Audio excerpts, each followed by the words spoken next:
You're listening to episode 16 of the Christian Research Journal Reads podcast. This podcast provides you with audio versions of Christian Research Journal articles. The full text, along with all the documentation from the article, is available at equip.org. That's EQUIP.org. This film review contains spoilers for the film Dune Part 2. Dune Part 2 film review, We're All Mad Down Here, Religious Fundamentalism in Dune Part 2 by Cole Brigette. This review was published March 13, 2024. This article is being read by Melanie Cogdill. Dune Part 2, written and directed by Denis Villeneuve, Warner Brothers Pictures, 2024, rated PG-13. I grew up in the kind of religious fundamentalism that could redefine most people's definition of religious fundamentalism. I don't mean I grew up in a cult. No, that would have been too easy. Hippies in search of a drug-induced trip that would bring them closer to God while standing outside in empty fields looking for UFOs might set off some bells in the heads of other, saner folks. No, I grew up surrounded by seemingly normal people with strong work ethics and family values. They had steady jobs, well, most of them. I attended at first regular old public school, and we took vacations like everyone else. But that normalcy was a quaint little veneer behind which hid breakfast table conversations that contained matter-of-fact statements like, quote, "The Antichrist will be Catholic because that good old King James Bible said that he would be cat-like. And what are the first three letters of the word Catholic? Can't beat that with a stick." Or, "The rule is, unless Whitey shows the black man how to play the piano, the tuba, the trombone, the banjo, the saxophone, the clarinet, and the trumpet, he stays squatted in front of a hollow log," end quote. Paradoxes abounded. Television seemed to play without ceasing, but statements like, quote, "The devil lies in that box," end quote, often accompanied anything that wasn't a pre-1970 Western or didn't star Clint Eastwood. Double standards were the standard, constantly fluctuating to accommodate the next ludicrous religious idea that took the household by storm. Like how practically overnight all music, but especially country music, became, quote, "of the devil," end quote, with the exception of the Beatles.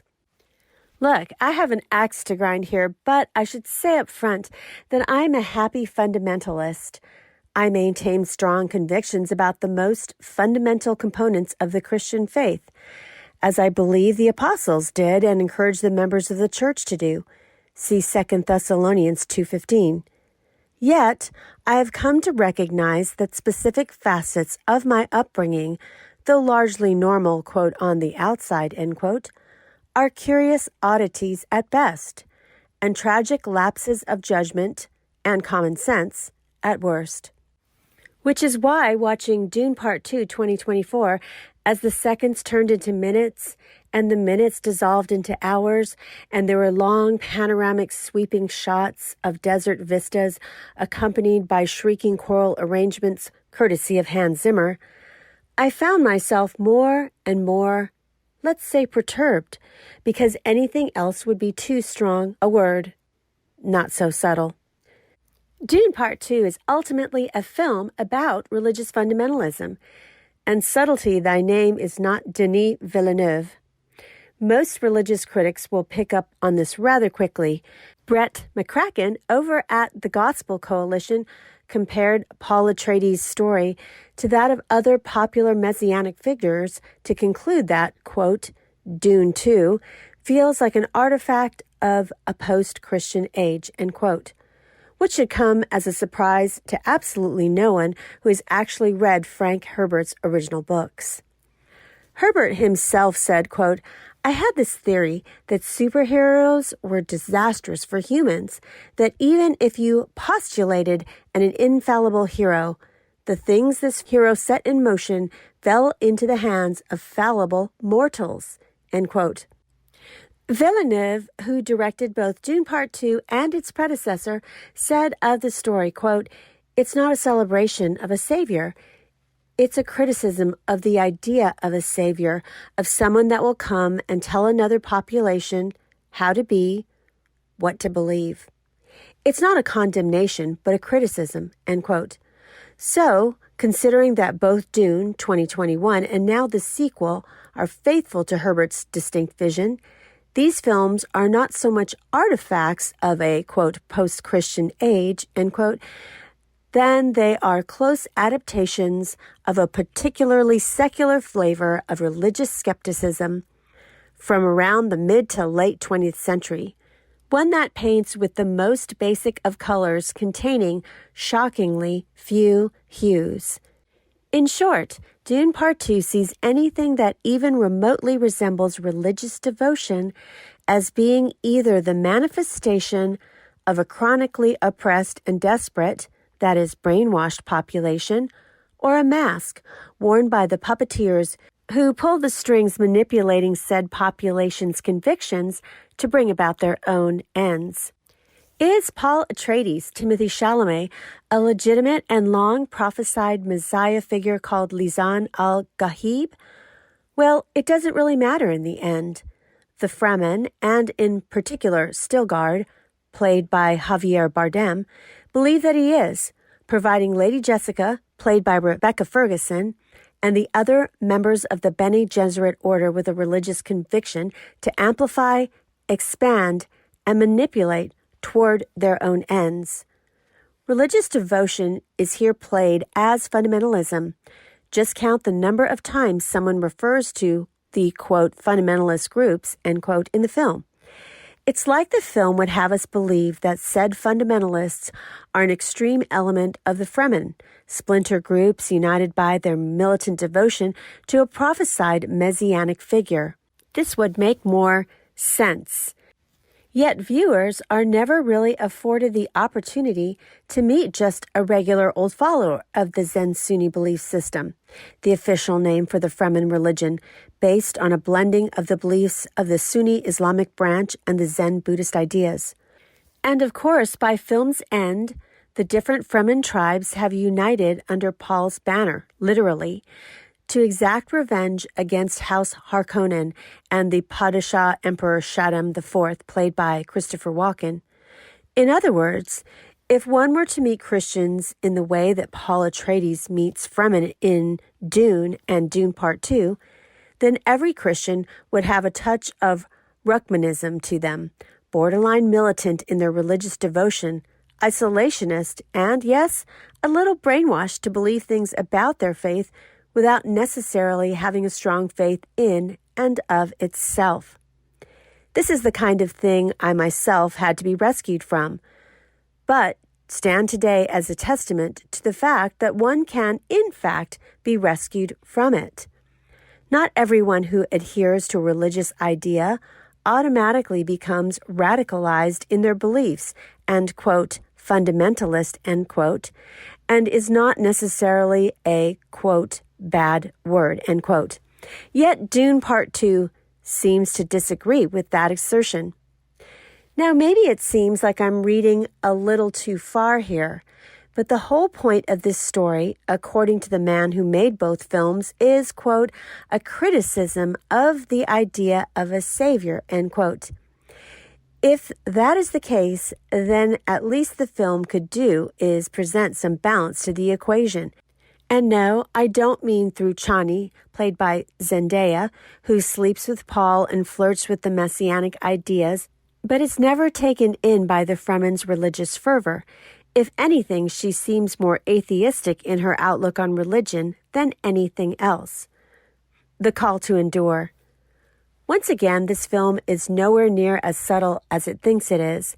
The religious adherents are all fundamentalists of the worst kind, and the only one who manages to see through the delusion is the one who throws the baby out with the bathwater and walks away from it all. What the film sorely misses is nuance. A Fremen or faction of the Fremen who see Paul for who he is, who sees the strings being pulled by the Bene Gesserit, who do not feel the need to go to war against the Harkonnen because they understand that there will always be someone in power and that someone will be flawed, who somehow manage to hold their religious convictions firmly in fist without seeing a need to swing it with enough force to injure. In short, Fremen who simply endure the suffering.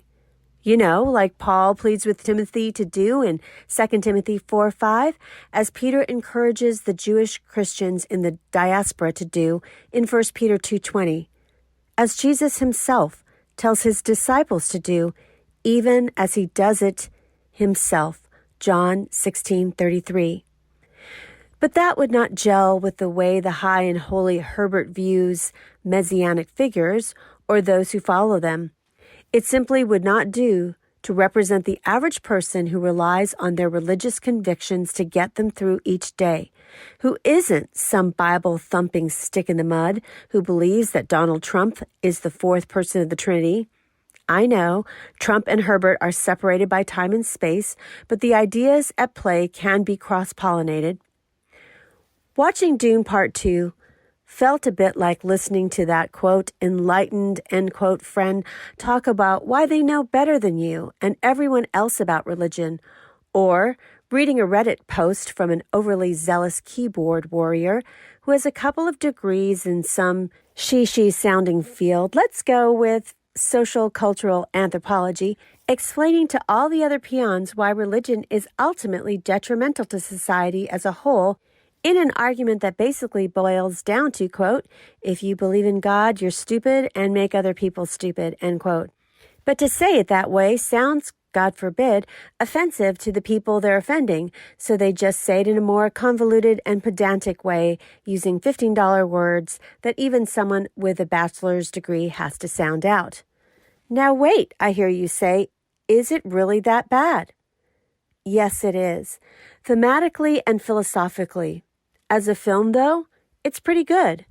Big, bombastic action scenes and jaw-dropping special effects, a rollicking soundtrack by the always great Hans Zimmer, minus the ever-present screeching choir, and reliable performances from some of the best actors working in Hollywood today.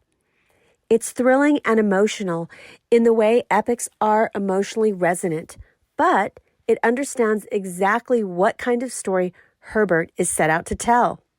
And to Villeneuve's credit, he has a huge amount of respect and an intricate understanding of the source material, such that he adapts it with an almost religious reverence for what Herbert wrote. Ironic, isn't it? Yet I can't imagine this will be a film that I will watch again anytime soon. Dune Part 2 is a bit like someone who never drinks diet soda taking a drink of diet soda. It's the aftertaste that gets you, and it seems to have that Avatar 2009 quality to it, the kind of film that makes a splash right when it comes out and demands to be seen on the biggest screen possible because it genuinely is breathtaking cinema, but then fades from everyday conversation until advertisements for the next sequel begin to drop, because people go back to their normal lives and realize the film is nowhere near as transgressive as it tries to be. That, however, is through no fault of Villeneuve or the production team. All they are doing is adapting what is on the page in front of them. The problems begin with the source material. Thank you for listening to the Christian Research Journal Reads podcast. You won't want to miss out on the other podcasts from the Christian Research Institute.